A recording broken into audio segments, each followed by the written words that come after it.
I am ready for success. I am success. I am ready. I am ready. I am ready.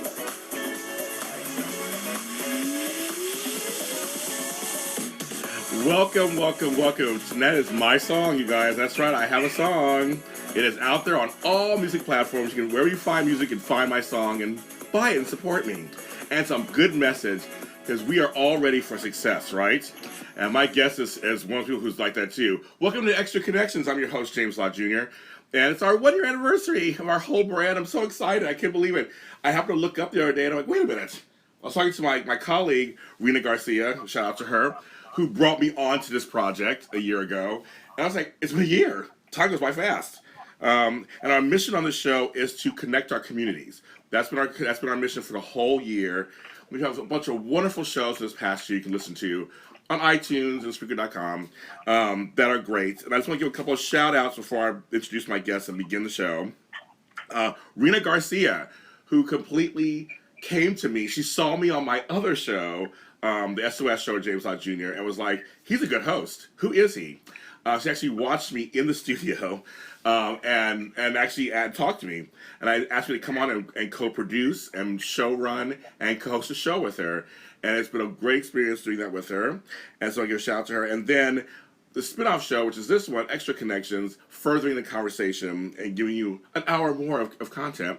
And I want to thank Adrenaline Radio, JLJ Media, Black Hope Productions, Montebello Chamber of Commerce, and all my former guests, including my guest that's on today, for being a part of these shows. I've had you guys need to go back and listen. I have some great guests on these shows, people who are affecting change, not only in their communities, but in the world. And that's exactly what I'm trying to do myself. So if I do a little piece of that, I can sleep at night. My guest is someone that I interviewed on my TV show. You guys know my show, Breaking Into, on Black Hollywood Live, that I do every Sunday. She came on, and I was mesmerized by her, completely taken. She knows she's my girl. I'm all in. Told her I was all in. The first thing that I had read about her was that she was determined to create 1 million leaders, activists, and social entrepreneurs to actually change the world. And I was like, okay, how is she doing this? Like, that's something that I love, that concept. And I was going to show how she was doing this. I mean, she's an activist, an author, a designer, a social entrepreneur, a social futurist. She's the founder of Stop Stuff. Like I said, and she's my friend. Her name is Seanne Murray. Hi, Seanne. Hi, everybody. It's an honor to be here on your anniversary show. I love that. I know. So, there's no coincidences. There's nothing. It just things happen. I was like, I want a big guest for my show, and somebody who's good, and here she is. I didn't have to even ask for it. Here she is. I love it. You know, and a comment I just was thinking as your song was playing about success, and I know we'll get into it, that, you know, I take a multifaceted and multi-sensory approach to social enterprise.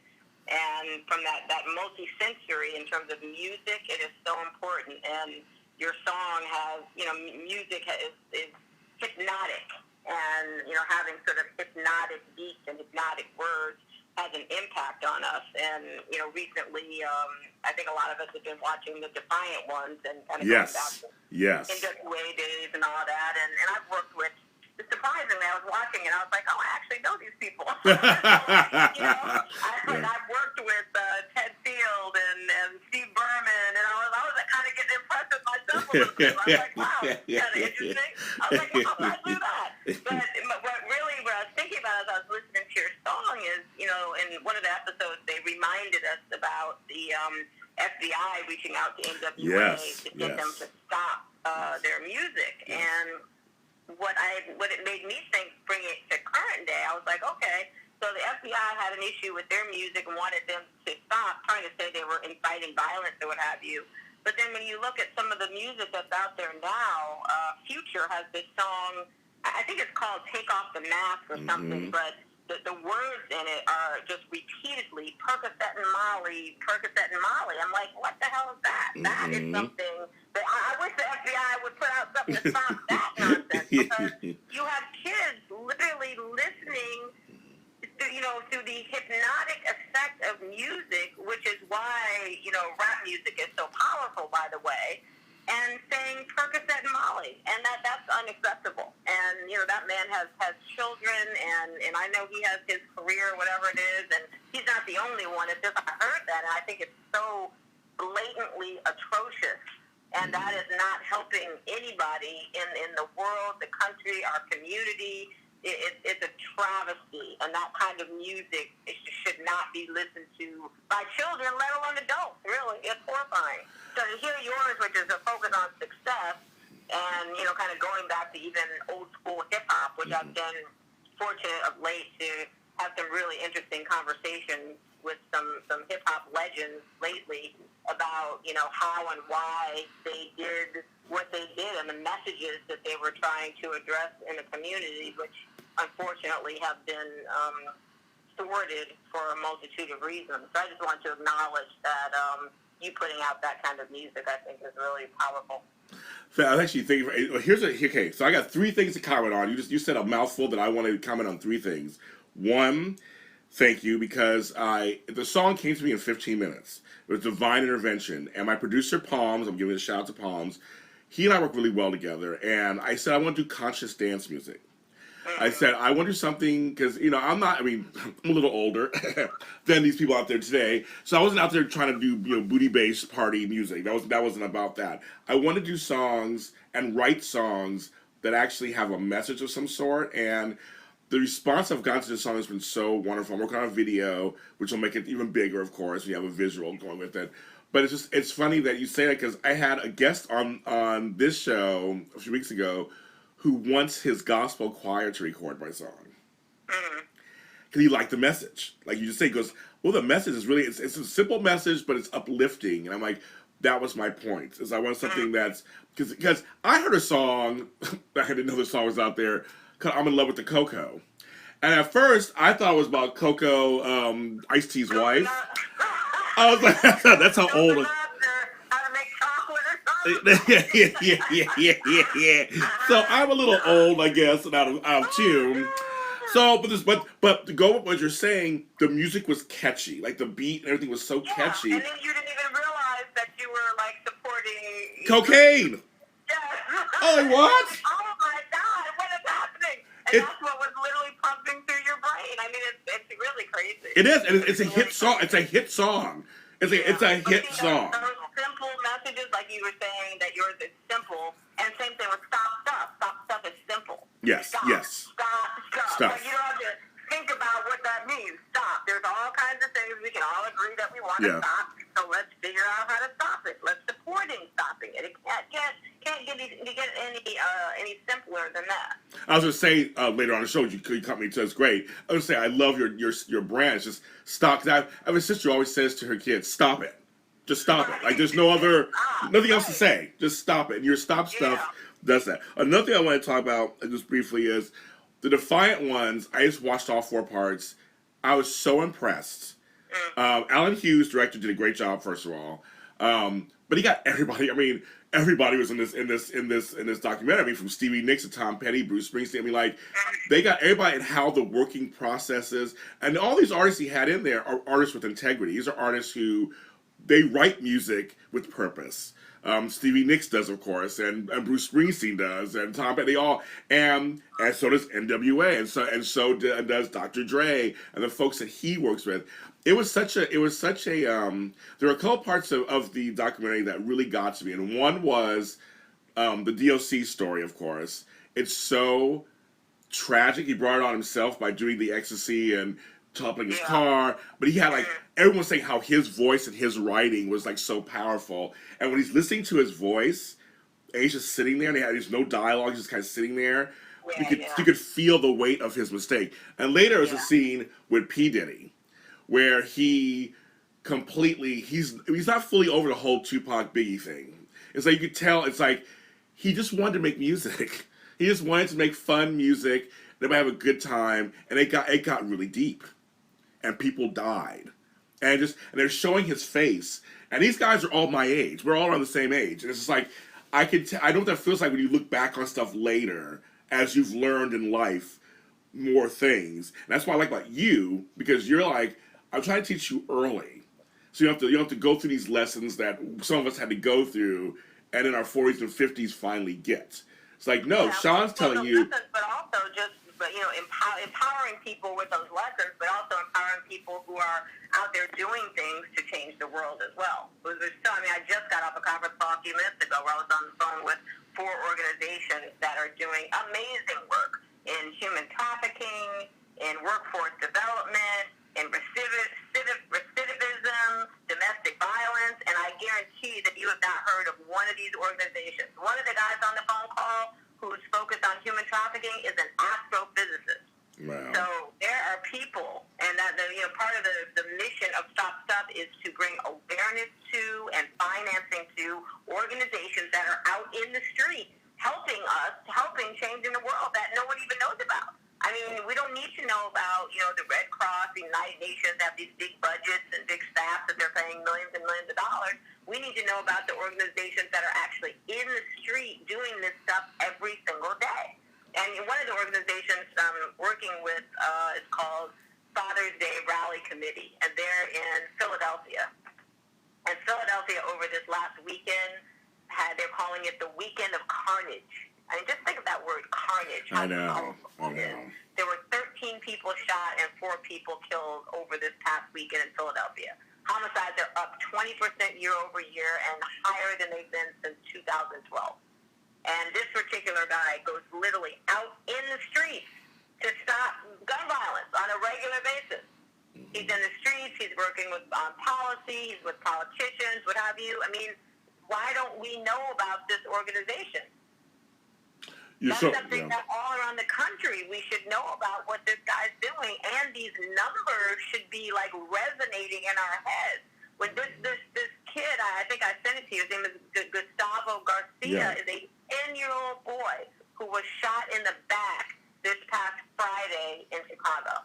If that's not bone chilling, if that doesn't make you stop everything in your life for at least a moment to not only honor this child, but to say, this is absolutely unacceptable. And he's the 14th child under 12 to be killed in Chicago year to date. I know, it's okay. It's funny, you bring up a point that what I try to do on my shows everywhere, on my TV shows and my radio shows, because I agree, there are so many people and organizations who are in the streets doing stuff. My girl, Kimberly Zukowski, who is in Milwaukee, I had no idea shit was going down in Milwaukee. I had no idea. She illuminated this stuff to me, and I'm like, there's a war zone going on there with black. I had no idea. And so I get to have her on my TV show, and people are like, oh my God. I had no idea. Dr. Oscar Underwood, who I interviewed on this show also, he's from Fort Wayne, Indiana. Same thing. I mean, he's out there. They're out there working with the youth because there's a problem. And you're right. They're out in the trenches, and many of us do not know who they are. Right. And they need to be illuminated. And they need our help, and that's part of what I'm working on. They need our help. They need our funding. They need our support. And so Stop Stuff is not about sort of recreating the wheel. Stop Stuff is about supporting the organizations that are already out there successfully stopping stuff that we need to know about and support with our money and support with our time. So, I have, kind of 2 little things going on right now in terms of Chicago. Number one, we're trying to raise money for Gustavo Garcia's family, because this is one of the things that always happens when people's children get killed. They need help with, what happens after. They need help with the funeral services and all that, which is something that a lot of times we don't think about. So I have a GoFundMe page up for Gustavo Garcia right now, where proceeds are going to his family, and then where people are buying Stop Stuff hats. If they don't want the hats themselves, then I'm donating those hats to the Lilydale Outreach Workers for a Better Community, which is a nonprofit that was being run by a guy named Willie Cooper in Chicago, who was shot the next day.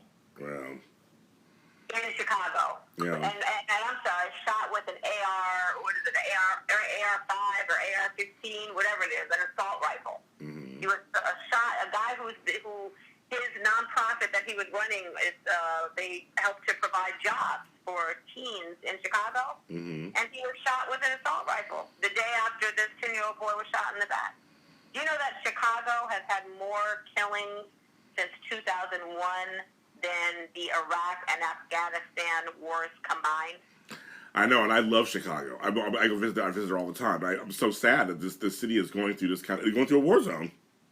It is a war zone. It's a war zone. True. And going back to that multifaceted, multisensory approach, there's so many things that have to happen for the city to recover. You know, and that kind of even goes back to what you were saying about my goal to create 1 million leaders, activists, and social entrepreneurs. You know, you don't become a fully self-actualized person by doing one thing. Right?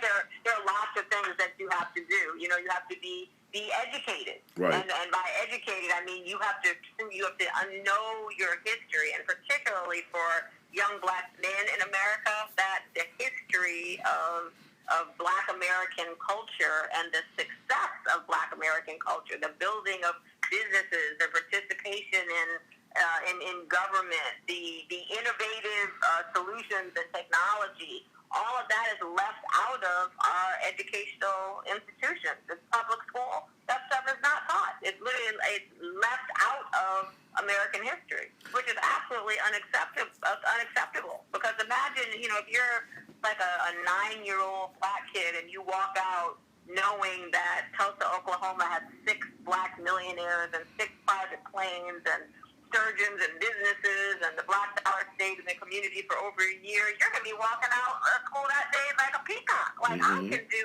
anything. But you don't have that information. And then that's unacceptable. My buddy, like I said, one of the guests on my show, Dr. Oscar Underwood, he has a book called Bumblebees Can Fly.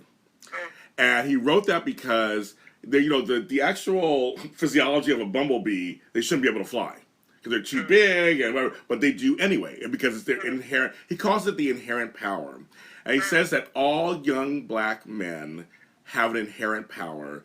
It's our job to show them that and bring it out to them and to their attention. Absolutely. So everything you just said, he kind of mirrors a little bit. He's like, we're not taught this stuff, and we need to teach this to them. Let them know that they are kings and women are queens. Like, let them know who they are, but especially black men. Let them know what kind of power they hold inside, so they can do great things and feel confident to do great things and survive. And there's so many ways to do that. So supporting the organizations is one way, and I don't remember in our last conversation if we touched that much on the various divisions of Stop Stuff. So apparel is one part of it, right. With the stop hats, STOP with the upside down backwards gun, and the STO, and the O is the world Stop Stuff. Which, by the way, I have I think I told you we were a New Era approved brand. So yes.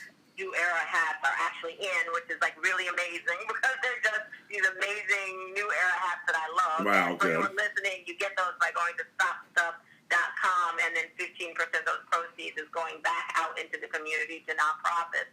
But so I have the apparel, I have live programs, and we're working on scheduling some things, live programming events actually right now.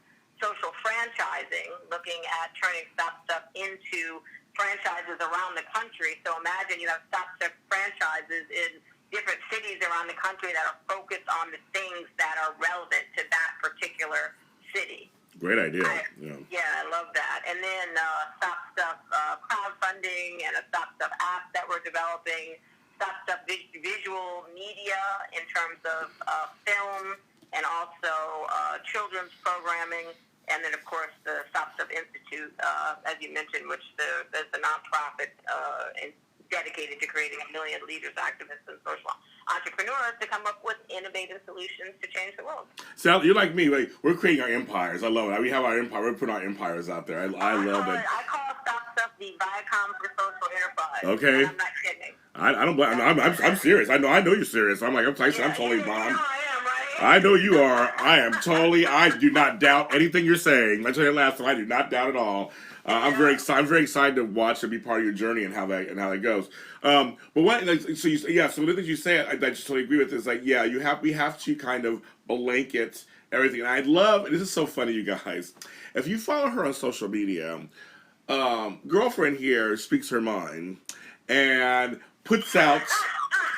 And I'm saying it politely. She speaks her mind, but she puts out messages that are thought provoking, that I think that are really interesting. That you'll present something and put it out there, and I love that. And you would do that. You've been doing it a lot more recently. And what has gotten you fired up recently? That you said I'm doing this a lot more. I mean, what's going on? Oh, but I'm first of all glad you know this. I noticed. I didn't know. You never know who's watching. I don't know what has gotten me fired up. You know, I'm always fired up myself, and I think I'm maybe just being more transparent about it. You know what? I know what got me fired up. I know what it was. Instagram shut my account down, and that got me fired up. Why shut it down? Yeah, you know, I don't think we'll ever really know. Oh. What I do know is that I was putting up a post about violence in Chicago, and no later did I hit send that it was like my account just like disintegrated before my eyes. And then I started paying attention to things, and I started having conversations with people about that, and people started telling me about the censorship that is going on social media when it comes to political topics. So I talked to a number of people who said, yeah, when I posted something about the Rothschilds, or when I posted something about chemtrails, or, you know, whatever, that their accounts were either suspended or temporarily suspended. I kept hearing this over and over again. I was like, what the hell? Because I was like, on social media, you can watch people having sex, you can watch people getting their head chopped off, you can watch people commit suicide, you can watch people torture, gang members use Facebook Live to find and kill each other. So all that's happening, but if somebody posts a video that has a copyrighted song on it, their account gets shut down, and they can't screen for things like murder, suicide, rape, torture. That is horrifying. And so when my account got shut down, which, by the way, just got put back up actually 2 days ago, that is what put me, I was like, oh, okay, they're going to shut me down? Let me really get to talking. Let's talk about what's going on here. So I think that, now that you asked me the question, that's what got me fired up. So it was a good thing that happened, because I was like, you know what, these messages and need to be out there, and there's nobody that's going to censor that. And the fact that I've learned that social media is censoring political conversation, that is horrifying. And we're sitting here talking all about Russia and all this stuff. It's happening right here. Yeah. And I've never, ever in my life, ever been any kind of sort of conspiracy theorist. I've always been the one like, oh, what are you talking? Oh, come on. Seriously. And now and I still don't consider myself a conspiracy theorist, because what I'm talking about is fact. It's not conspiracy. Yeah. This is what's happening. Yeah. I tell people watch people all the time. If you don't believe nothing that's going on out in the public, you got an answer for everything. I'm talking to you, got an answer for everything. Well, this person, these see these videos, they don't want to believe the statistics. I always tell them, okay, you've known me for 3 or 4 years, however long you've known me, right? And I go, yeah. I go, okay. As of 2 years ago, I had police rifles in my back at a 7-Eleven in West Hollywood. And then their eyes drop. And I go, and I'm telling you, if you don't believe, and I was the only black person in the store, and the only person they'd maybe get against the wall, and my white friend was with me and can vouch for everything that I'm saying, I was discriminated against because I was black. I'm telling you that just 2 years ago, one of the scariest moments of my entire life. But here's the thing. So people start to kind of, especially my white friends, start to melt a little bit because they know who I am and how I am, and I don't fit any of the stereotypes. I mean, they know who I am. And I go, and they screamed and yelled at me. A silent alarm went off, and so instead of telling everybody to turn around, put your hands up, they went straight to me. Yeah. And I said, I'm not joking. I said, I can call my friend right now. He was there with me, and he was white. He saw it happen with his own 2 eyes. So I'm saying, if you don't believe anybody else, now you got a person with a face who was shopping while black. I can tell you, and I said, and that's only one of like 15 stories I have from the last 40 years that happened to me. And going back to, so that's not a conspiracy, that's a fact. So fact. when you experience experience it yourself, and you can say, "Oh no, this is real." This is real. I'm telling you. What happens is people love to try to say it's not real. Exactly. In our current political environment, yes, this guy who is the president, the thing that he does best, if he can't do anything else, the thing that he does best is he controls the narrative. Yes. And he's increasing and just engaging this narrative of hate and disgust and everything else, and he's controlling it. And we, particularly black people, and not only black people, but really people of America, need to now take that narrative back. We need to deconstruct it and create our own narrative. Because FYI, politicians, you don't rule us. We rule you. Like, it's all messed up because the United States wasn't based on politicians telling us what to do. It's based on politicians representing us and doing what we have asked and or required them to do. So we have to actually take that back. It's like people are confused about how politics and American culture is supposed to work. And the way this dude is propelling that narrative, that's why people, in the middle parts of America who literally have nothing and who he doesn't give a fuck about are actually supporting this guy because he's twisted the narrative to make them think that America has to be great again. What? It's horrifying. It's really horrifying. But we can do something about it. I know that we can. I'm a big believer in, and I know you are too. We can change the world, but it's our job to do it. People are out there doing it. We need to bring awareness to all that, and we literally need to take our power back. The power does not belong in the hands of the politicians who are trying to create a better health care bill for themselves. Right. That's not right. Right. And you're saying something that's so true about you and I both, because we agree with this, we're kindred spirits in this. We're about investing in people. We understand that's where it starts. You have to invest in our kids, invest in our young men and women, and invest in just people in general. And I see that you're the same way like I am. We're about that. That's where the seeds start. You invest and you talk to people and help, and you align with people who want to affect change also. And people seem to forget that we elect these officials. They work for us. It's not the other way around. But they twisted it to make people confused. Yes. I think they're preying on people who are, let's say, miseducated, yes, who don't understand what the actual process is. And the process from day one was that we, the people, control the process. Yes. The politicians don't control us. I mean, all that talk in this last election about the people who didn't vote, that was a whole other thing. Horrifying. Oh, I'm not voting because blah, blah, blah. You know what? There is no reason, no excuse for not voting, period. Period. Mm-hmm. That is how we control the process, by voting. That's the right that we have.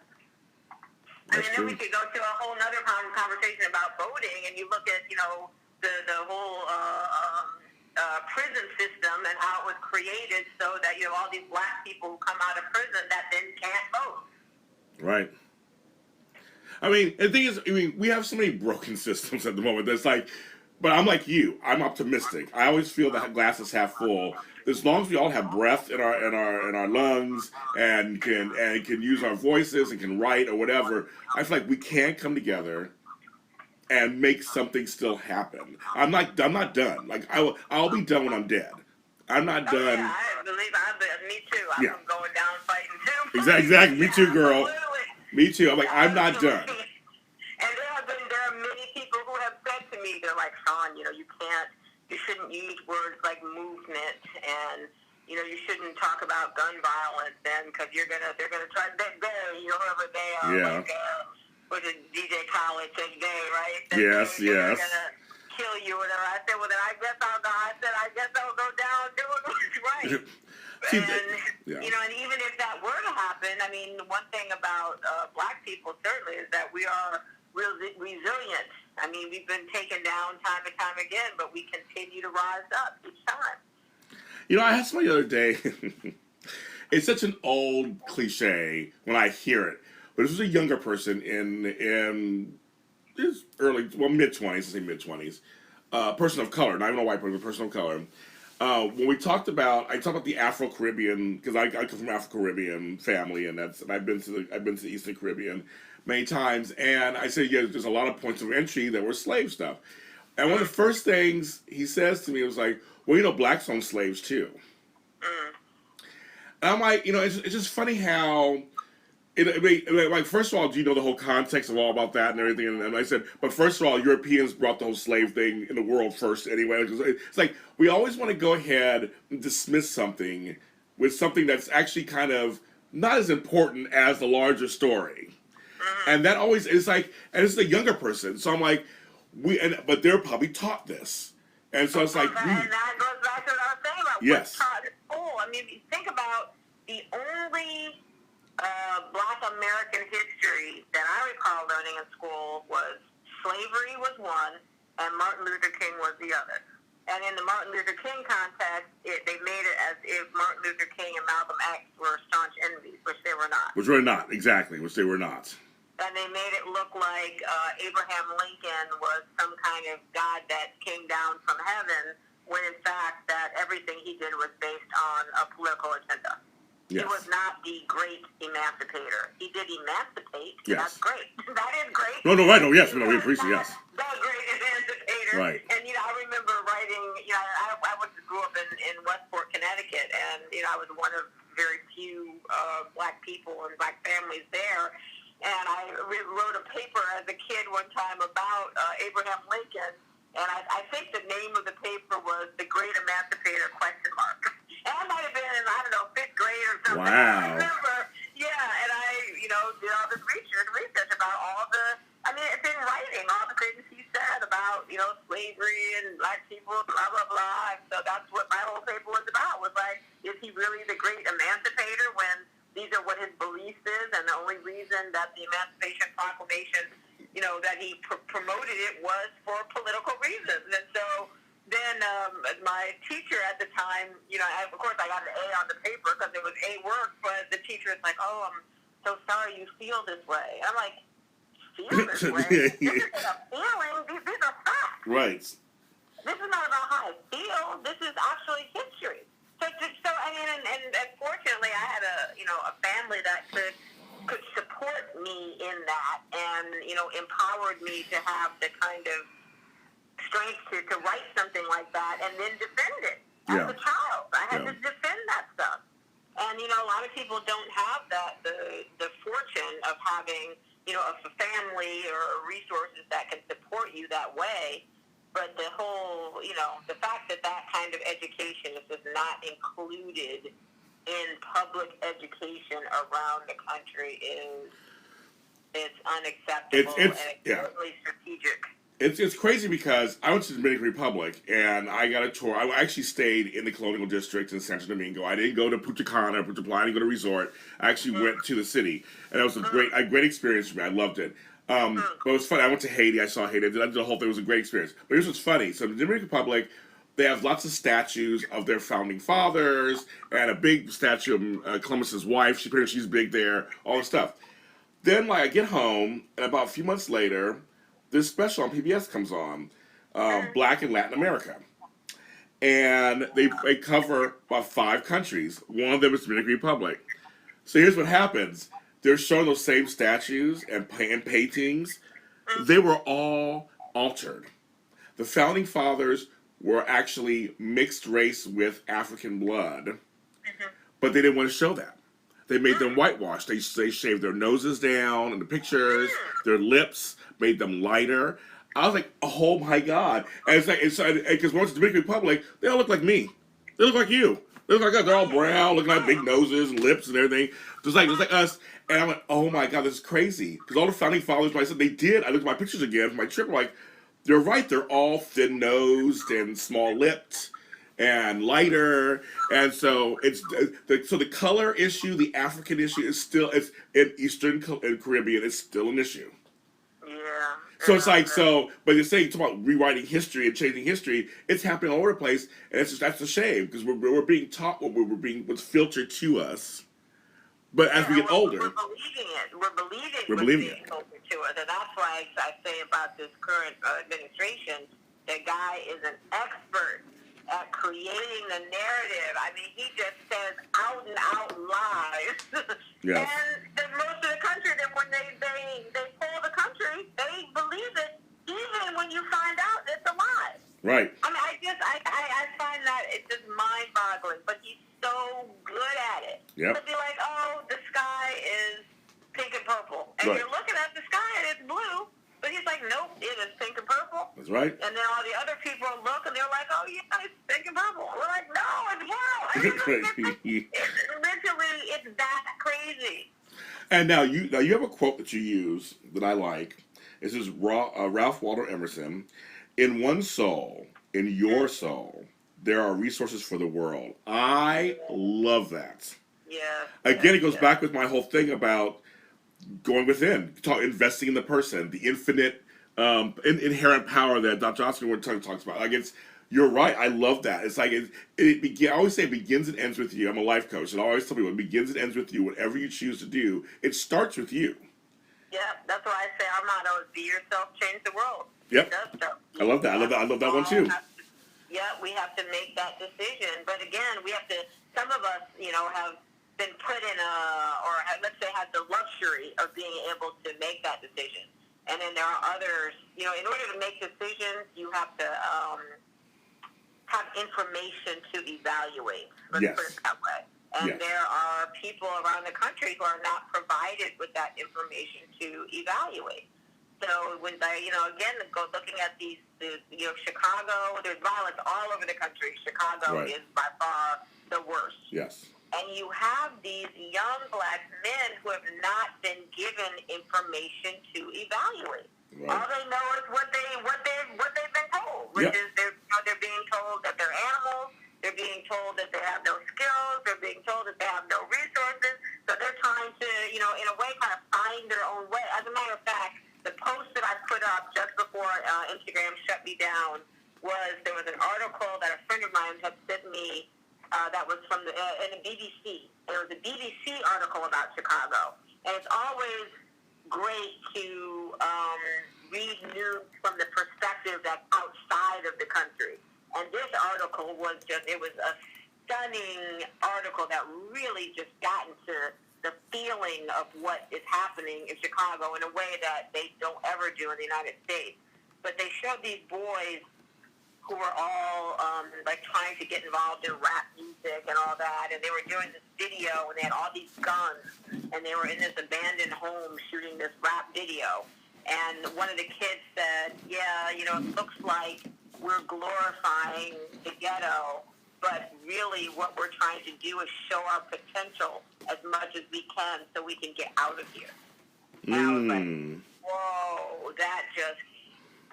every time I think of those words, that just killed me. Just think about that. He was like, we don't want to be here, and we're really not trying to glorify it, but we're doing the best we can to show our potential. We want to show people how great we are by doing this rap music or whatever it is, because that's all they can see as an opportunity, Mm-hmm.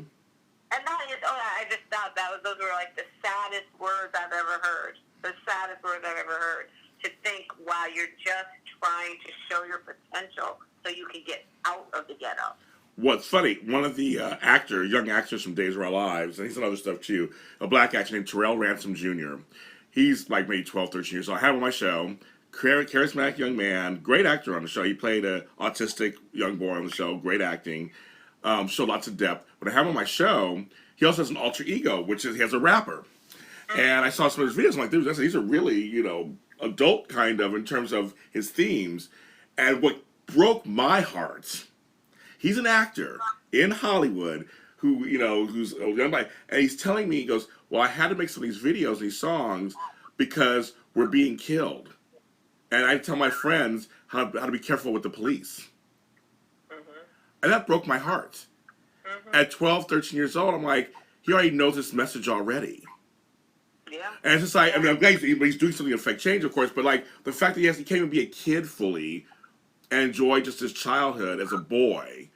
And he knows, even though he's an actor, he's still a black boy. It hit me, for some reason, I almost started crying on the show. It hit me in like a way that was just like, because I have grandkids, and I'm just like, this is so. This is the reality, right, Sean? This is the reality now. Like at this point, we can't shield the kids anymore. It's just that they're getting killed, right? Well, that's, I was at the beach the other day. I was at Dockweiler with a good friend of mine, and going and in the evening, and I was just looking at these little kids that were on the beach and took some really great pictures. And I posted them, and I said, just kind of with the hope that we can all have the ability to be free like that, to be free like a child. And then literally, it's like as a matter of fact, it might have been the day that I was at that beach that 10-year-old boy in Chicago got shot in the back. Just think about that. Right. He's in the back of a car, and imagine that bullet just slicing through his little 10-year-old body. Mm-hmm. And he's gone. He's gone. He's gone. I know. And there's a picture of him, with his little dog in his hand and his little hat on, and that just makes me want to cry right now. I can't. This is I know. That's why I do what I do, because that is it's unacceptable. And but back to the social media, like you said, I'm very vocal about things, and one of the things that really bothers me about social media, where there's so much power to it, is the things that people pay attention to. Yeah. And again, I know that there's a lot of screening going on, and I can see it in my own stuff. I can tell I'll post something one way, and people see it. I'll post something another way, and people don't see it, and they're screening that stuff. But it's like you could put up, a pretty photo, get 150 likes, but I put up a picture of, trying to support the family of a 10-year-old boy who got murdered, and I'll get like 1 like. Yeah. And that really bothers me, honestly. That sometimes that'll get me. I'll sit here. I'm just like, I just hate people. No, say, oh my God. What is wrong with people? Really? Same, yes. You're not going to pay attention to what this is. I'm trying to make it like easy, an easy avenue to participate in the process. And people are always like, oh, this happened, that happened, and what about this? I'm like, well, here's something you can do. Here's something you can do. Something so simple. Buy a hat. StopStuff.com. Buy a hat. And know that proceeds of that hat are actually going to solve these issues. How much easier can it be than that? Right. I feel the same way. There are posts I put up that are, so they're silly, they're fun, and I'll get like 8,000 likes.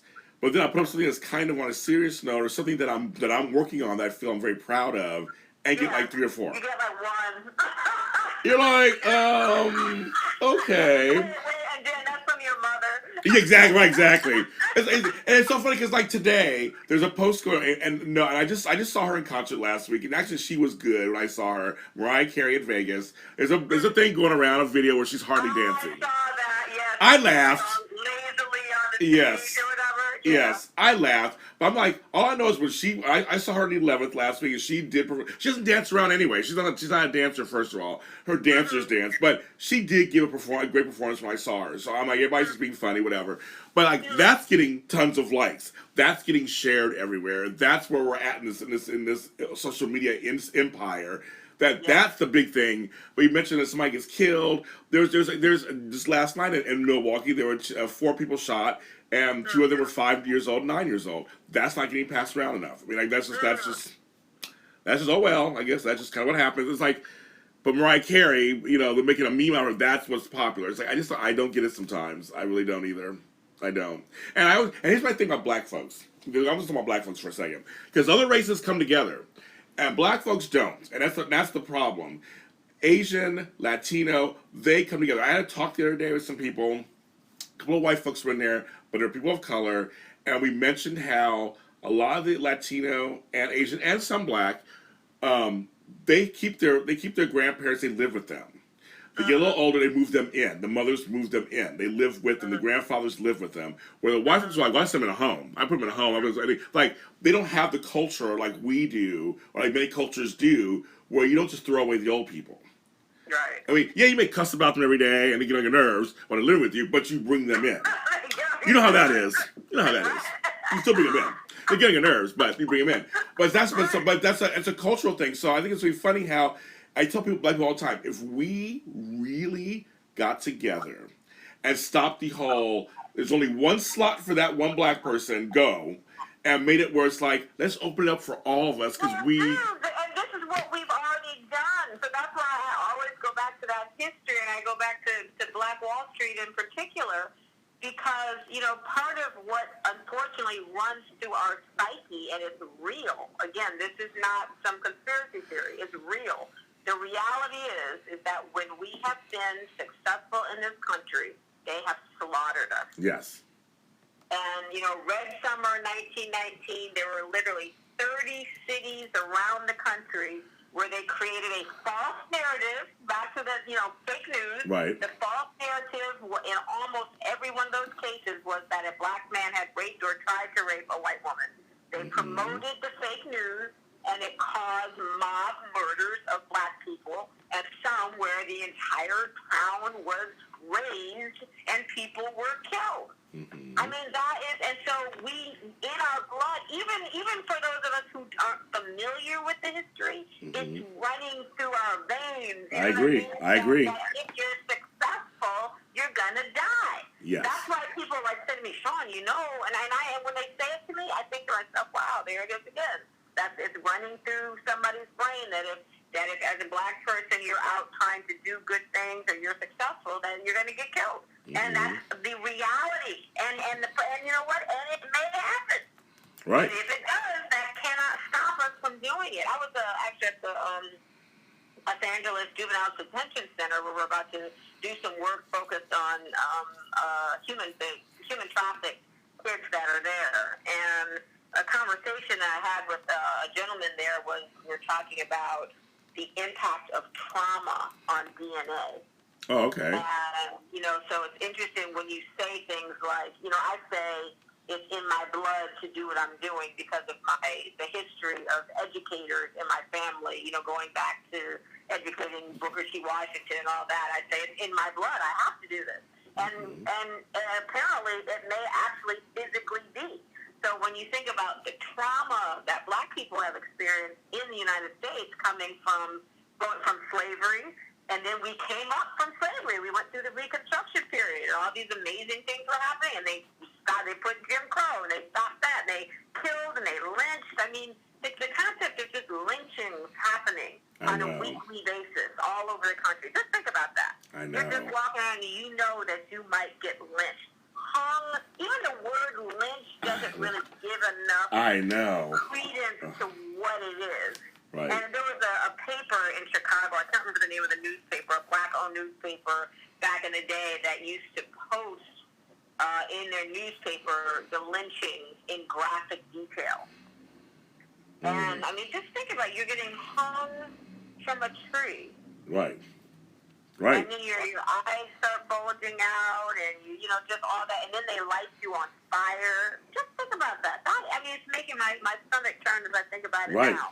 The fact that we have even endured that and have any sense of sanity is really a miracle. And beyond it being a miracle, it exhibits the strength and the resourcefulness that we have, because there are not many people who could come out of something like that and not be just batshit crazy. Yeah, I know, and it's so funny because when you break down concepts like that, when you break it down to just like and say, okay, people, let's bring it down to the basis level we can get into that I feel like everyone should understand now. And not everybody does or doesn't want to. But I feel like you should get it. When you say about the tree and how it's not a quick death, and it's painful and it's things. Absolute torture. Yes, and people. Absolute torture, and we talk about what do you call it? Oh God, I can't think of it. ISIS and all this stuff.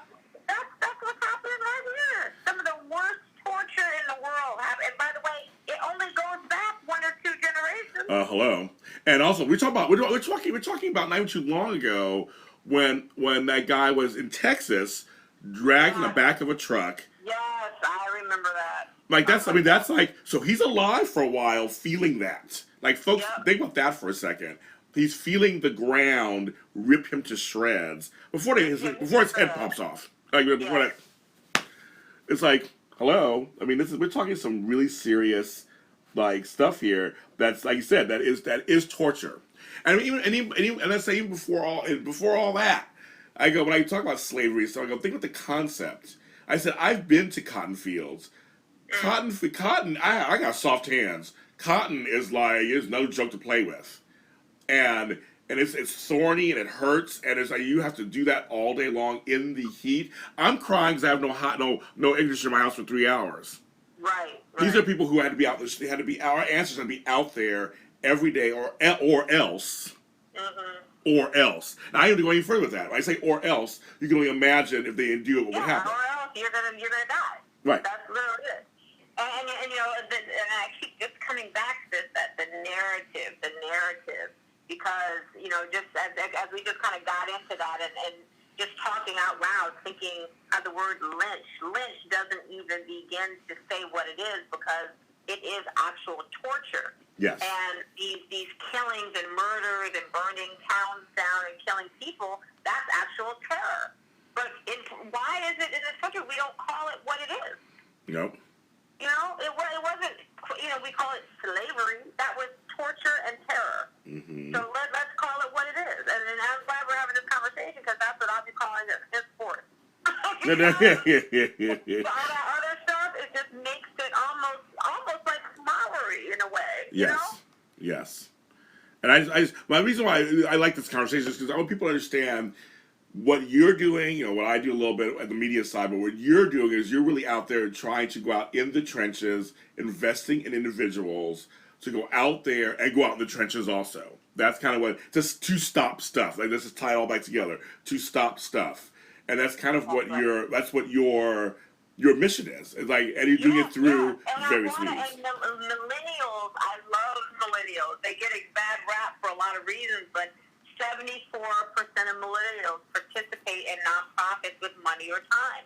And they truly believe we can change the world, and they truly are trying to be better people.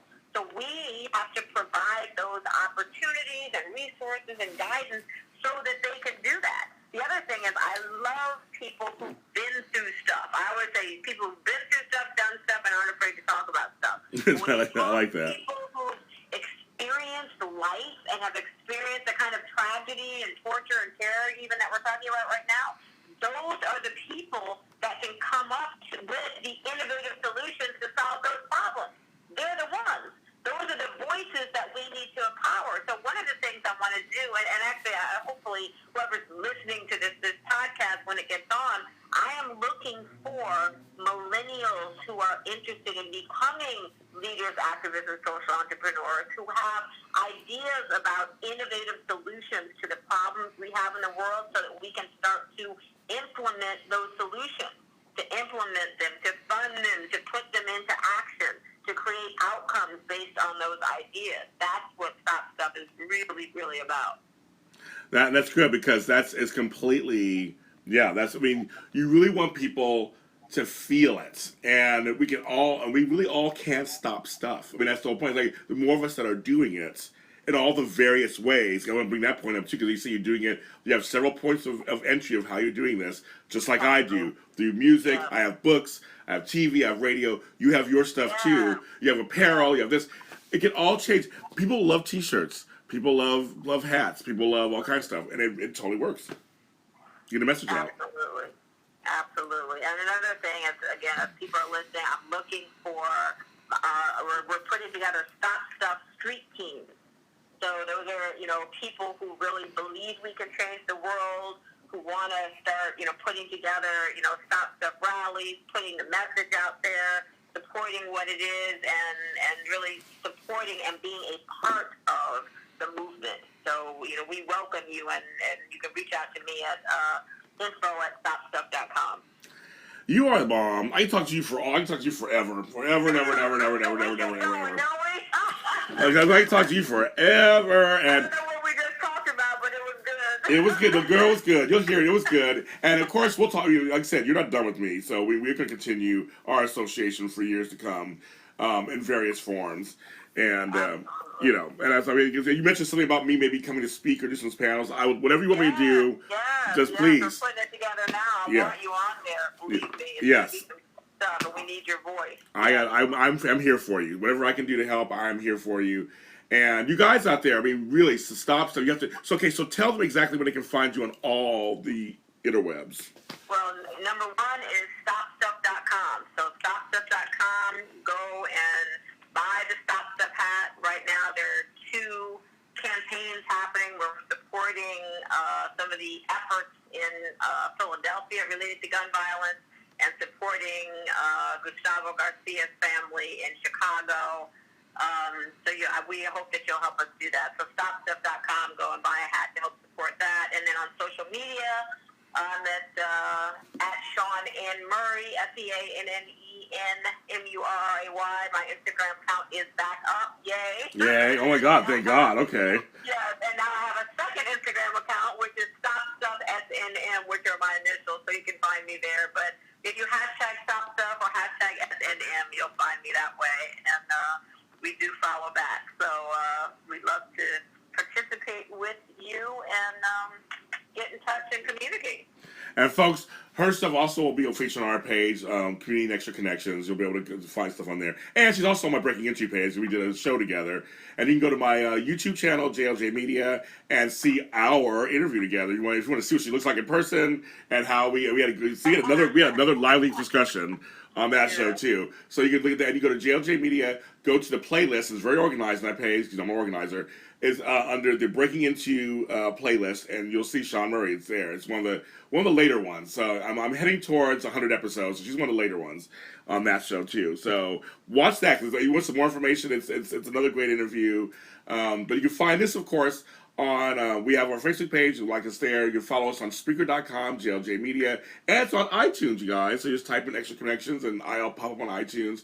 But these links will be available everywhere later today, of course. And as always, it's my 1-year anniversary. I'm so honored and humbled to be here a year later talking about the community. And when I say the community, that's the world at large. And as James Lott Jr., I am just humbled and honored that you listen to me every week and that you guys comment and you give me feedback. Again, all of my guests, including Seanne Murray, thank you so much for being on my shows. And you guys, go do something for your community.